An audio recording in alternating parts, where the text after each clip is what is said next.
If you own a residential property with the pool, should you learn to do pool maintenance yourself or continue using a pool service?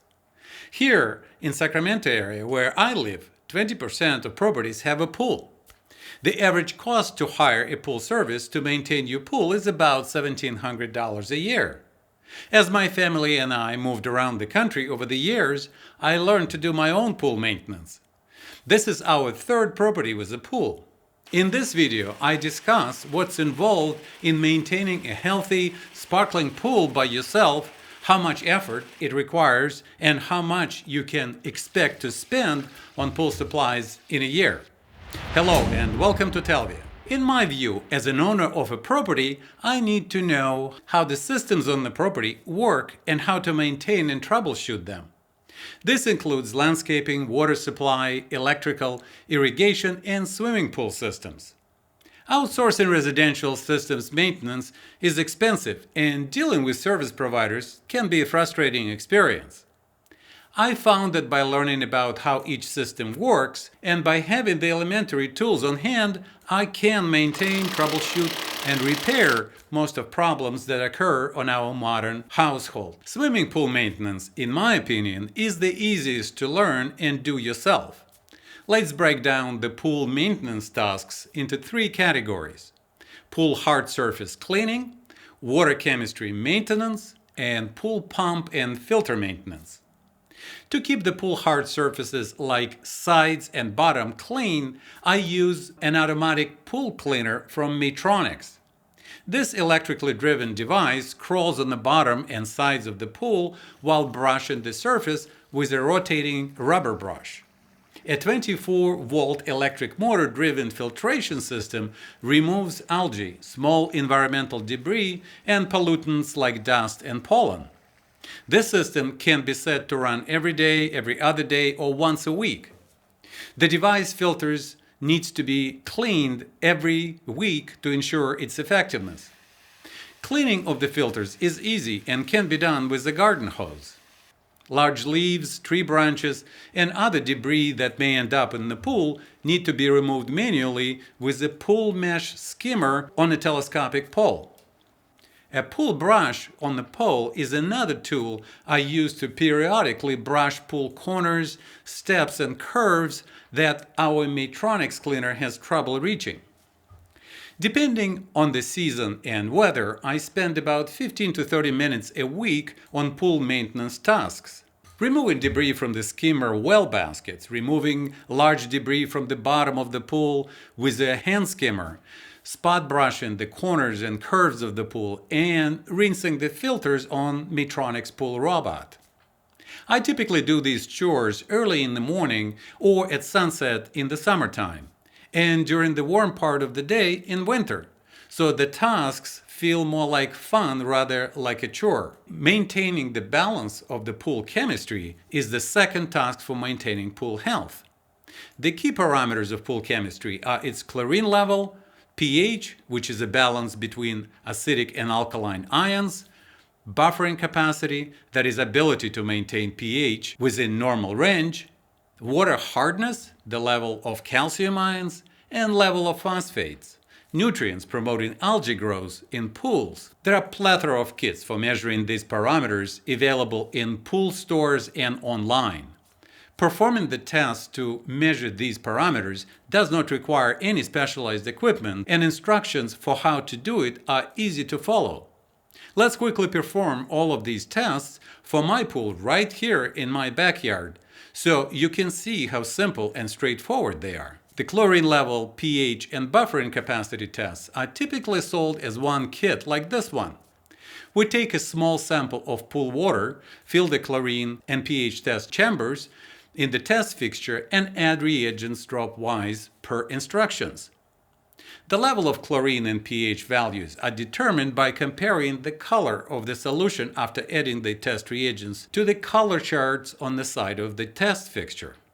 The buffering capacity, alternatively called alkalinity, is measured using a different test fixture and using separate reagents in the kit. The test reagents are added drop-wise while monitoring the change in color. The instructions tell you which reagents in what quantity are required to adjust the alkalinity in the pool to target level. For example, sodium bicarbonate or baking soda is used to increase alkalinity and muriatic acid to decrease alkalinity if needed. Using the volume of your pool and current value for alkalinity, you could calculate how much of the required reagent needs to be added to the pool. Once normal alkalinity range is achieved, the pH of the pool should be in the normal range as well. Maintaining a pH range between 7.2 and 7.8 prevents pool surface from etching and corrosion of metal parts. After more than 20 years maintaining pools in different parts of the country, I found that a properly balanced pool needs adjustment in the pool chemistry only after 5 to 7 inches in rain precipitation, or if your local water supply has high water hardness.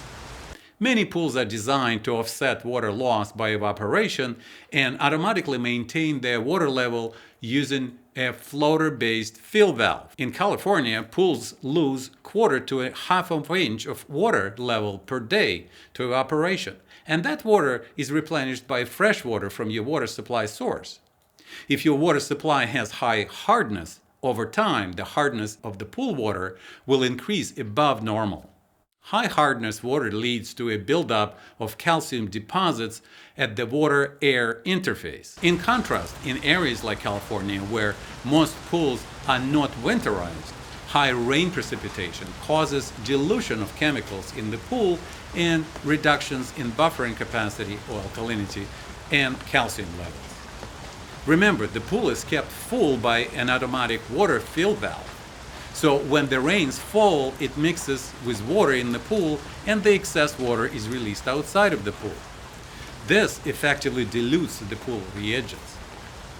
For our pool in Northern California, I've found that I need to increase the alkalinity and calcium level of pool in spring every year by about 30% because of the dilution by the rainwater. Testing for calcium and phosphate level is done in a similar manner as for pH and alkalinity. A colored reagent powder for the calcium test added to small amount of pool water and calcium test reagent is added then dropwise until the color changes from pink to blue. The number of reagent drops is used to calculate the calcium level. A low calcium level can lead to erosion of the pool surface. Calcium needs to be maintained within a specified range for each type of pool surface material. The phosphate test is even easier to perform. Simply place a disposable reagent strip into the test tube with pool water.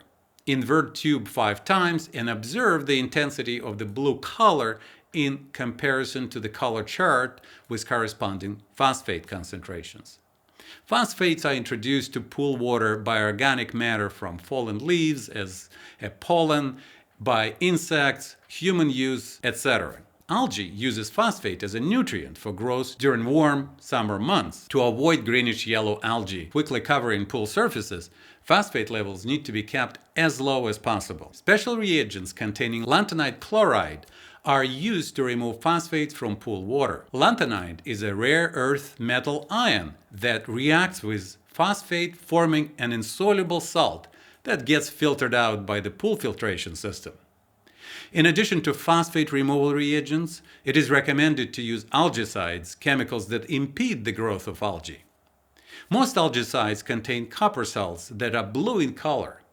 In my pool maintenance procedure, I reduce phosphates to below 100 parts per billion in springtime and maintain phosphate levels below 200 parts per billion during summertime, when I also use algicides to keep algae at bay. Periodically, and especially at the end of winter, the pool needs to be shocked with a high dose of chlorine to eliminate biofilms and break down accumulated pollutants and other organic matter. This is done by adding chlorine powder reagent to the pool.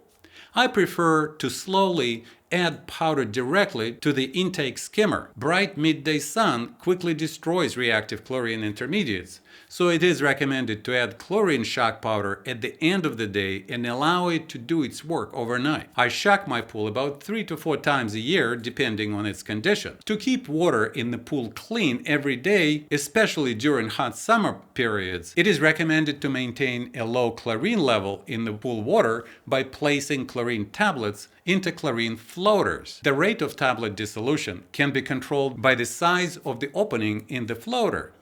Up to 3 tablets can be added and used in the floater at the same time if needed. To reduce the need for day-to-day chlorine additives, I installed a UV light in the pool filtration pipeline. The UV light illuminates passing pool water during pool recirculation. It activates microorganisms and destroys organic pollutants.